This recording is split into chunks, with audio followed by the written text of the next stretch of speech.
Hi friend, welcome back to my উন্নতি cooking. আমি উন্নতি বেথুয়াডাউরি থেকে অসম্ভব মজার আর ইউনিক একটা রেসিপি নিয়ে চলে এসেছি, আমের মোরব্বা। যে দেখবে সেই বানিয়ে ফেলতে পারবে, একদম সহজ আর খেতে ভীষণ মজা। তো বন্ধুরা, এখন মূল রেসিপিতে যাওয়া যাক। এখানে কিন্তু আমি আম নিয়েছি 1 কিলো, আর আমগুলো ছুলে গোল গোল করে কেটে নিয়েছি। আপনারা কিন্তু আপনাদের পছন্দ মতো কেটে নিতে পারেন, আমি কিন্তু গোল গোল করে কেটে নিয়েছি। একদম ইউনিক একটা রেসিপি। তো বন্ধুরা, এই আমের মুরাব্বা রেসিপিটা তৈরি করে 2 থেকে 3 মাস সংরক্ষণ করে রাখতে পারবেন।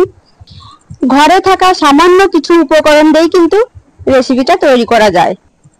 আমের এই মুরাব্বা রেসিপিটা বাড়িতে তৈরি করলে সবাই ভীষণ পছন্দ করবে আর আপনার প্রশংসাও করবে।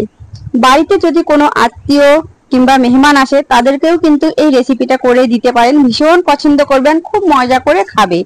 এখন রেসিপিটি তৈরি করার জন্য চলে যাব উনানে। আর উনানে এখানে আমি একটা ননস্টিকের প্যান বসিয়ে দিয়েছি। তো আপনারা যে কোনো আপনাদের পছন্দ মতো কড়াইয়ে করতে পারেন। এখন এখানে দিয়ে দেব পরিমাণ মতো জল। জলটা দিয়ে একে একে কেটে রাখা আমগুলো ছেড়ে দেব। তো বন্ধুরা, জলটা এমন ভাবে দেবেন আমটা যাতে ডুবে থাকে, সেরকম ভাবেই কিন্তু জলটা দিতে হবে। একে একে সবগুলো আম আমি জলের মধ্যে দিয়ে দেব। এই রেসিপিটি তৈরি করার সময় খেয়াল রাখতে হবে আমটা যেন আটি হয়ে না যায়। আটি হয়ে গেলে কিন্তু আমের মুরাব্বাটা খেতে ভালো লাগবে না। যখনই আমের মুরাব্বা রেসিপি করবেন, আটি ছাড়া আম নেবেন। তো বন্ধুরা, এখানে দিয়ে দেব স্বাদ মতো লবণ। লবণটা দিয়ে আমগুলো কিন্তু ফুটতে দেব। আর এই আমগুলো জলের সঙ্গে বেশিক্ষণ ফোটানোর দরকার নেই, 2 থেকে 2.5 মিনিট ফুটালেই কিন্তু হবে। খেয়াল রাখতে হবে আমটা যেন একবারে সেদ্ধ না হয়ে যায়, এরকম গোটাই থাকবে কিন্তু ভিতর থেকে সেদ্ধ হয়ে যাবে। তো বন্ধুরা, এখন আমি ঢেকে 2 থেকে 2.5 মিনিট সেদ্ধ করে নেব। তো দেখতেই পাচ্ছেন আমের কালারটা কিন্তু চেঞ্জ হয়ে এসছে। আর আমটা দেখেন ভাঙেনি, যেরকম আম সেরকমই কিন্তু আছে গোল গোল, আর ভিতর থেকে একদম সেদ্ধ হয়ে গেছে। এখন এই আমগুলোকে নামিয়ে জল ঝরিয়ে নিতে হবে।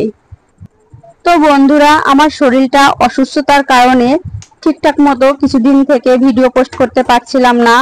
তো কথা দিচ্ছি এখন থেকে ঠিক টাইম মতোই ভিডিও পোস্ট করব। তো প্লিজ কেউ আমাকে ভুলে যাবে না। আমটা নামিয়ে জল ঝরিয়ে নেব। এখন ওই উনানে ওই প্যানে করেই আবার কড়াই বসিয়ে দিলাম। আর এখন ওই কড়াইয়ের মধ্যে দিয়ে দিলাম জল। জলটা কিন্তু পরিমাণ মতোই দিতে হবে। তো বন্ধুরা, এখানে কিন্তু আমি 3 কাপ জল দিয়েছি। জলটা একটু ফুটতে শুরু করেছে। এখন এর মধ্যে দিয়ে দেব গুড়। যেহেতু আমার পাটালি গুড়, এর জন্য কিন্তু আমি আগে থেকে গুড়টা দিয়ে দিলাম। এখন গুড় দিয়ে খুব ভালো করে ফুটিয়ে নিতে হবে। এখন এর মধ্যে দিয়ে দেব চিনি। তো বন্ধুরা, এখানে কিন্তু আমি 1 কিলো আম নিয়েছি। 1 কিলো আমের মধ্যে আমি 200 গ্রাম চিনি দিয়েছি আর 300 গ্রাম গুড় দিয়েছি। টোটাল মোট 500 গ্রাম মিষ্টি দিয়েছি। তো বন্ধুরা, মিষ্টিটা কিন্তু আপনারা আপনাদের পছন্দ মতো দেবেন। কিছু আম কিন্তু খুব টক হয়, আবার কিছু আম একটু মিষ্টি মিষ্টি ভাব হয়, সেই বুঝে কিন্তু গুড় কিংবা চিনি অ্যাড করবেন। এখন খুব ভালো করে ফুটিয়ে একটা শিরা তৈরি করে নিতে হবে। তো বন্ধুরা দেখেন, আমটা কিন্তু আমি জল ঝরিয়ে নিয়েছি আর আম আমার গোটা গোটাই আছে, খুব সুন্দর একটা কালারও চলে এসছে।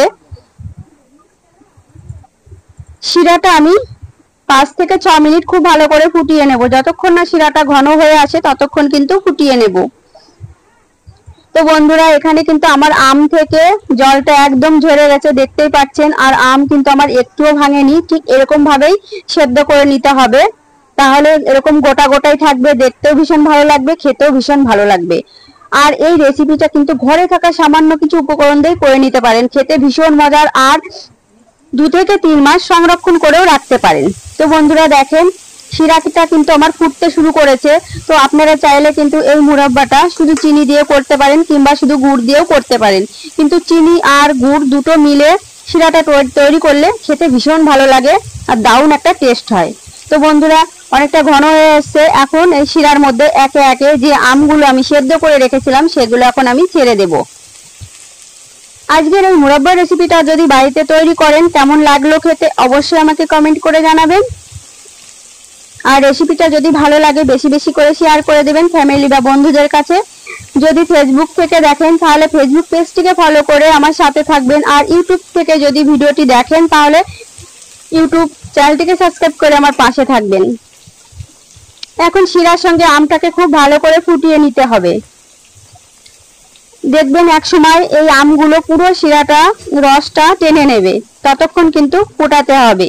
তো বন্ধুরা দেখতেই পাচ্ছেন, আপনারা যদি চান এই অবস্থাতেও কিন্তু নামিয়ে নিতে পারবেন, সেক্ষেত্রেও খেতে ভীষণ ভালো লাগবে। তো আরেকটু রসটা টানতে দেব, যখন আরেকটু রসটা টেনে নেবে তারপরে নামিয়ে নেব। তো বন্ধুরা দেখেন রসটা টেনে নিয়েছে, যখন আমি নামিয়ে নেব তখন কিন্তু আরো টেনে নেবে। আমের মোরাব্বাটা একদম তৈরি হয়ে গেছে, এখন নামিয়ে নেব। তো দেখেন ঠিক এরকম গোটা গোটাই পিস পিসি থাকবে। আবারও বলছি, আজকে রেসিপিটা যদি ভালো লাগে বেশি বেশি করে শেয়ার করে দেবেন ফ্যামিলি বা বন্ধুদের কাছে। ইউনিক ইউনিক রেসিপি পেতে চ্যানেলটিকে সাবস্ক্রাইব করে রাখবেন। তো বন্ধুরা চলুন একে একে সব আমের মুরাব্বাগুলো প্লেটের মধ্যে সাজিয়ে নেব, তারপরে আপনাদেরকে দেখাবো। বন্ধুদের কাছে একটাই রিকোয়েস্ট করছি, রেসিপিটা ভালো করে দেখুন আর একবার হলেও বাড়িতে ট্রাই করুন। আশা করছি খেতে ভীষণ ভালো লাগবে। আপনার বাড়ির সবাই, বাচ্চারা, কোনো অতিথি আসলে করে দিলে তারাও ভীষণ পছন্দ করবে। তো একবার হলেও রেসিপিটা তৈরি করবেন। এতক্ষণ কি আপনি আমার সাথে আছেন? যদি সাথে থেকে থাকেন আপনাকে অসংখ্য অসংখ্য ধন্যবাদ। আজকের মতো বিদায়, আবার দেখা হবে অন্য একটা রেসিপিতে। ভালো থাকবেন, সুস্থ থাকবেন, বাই।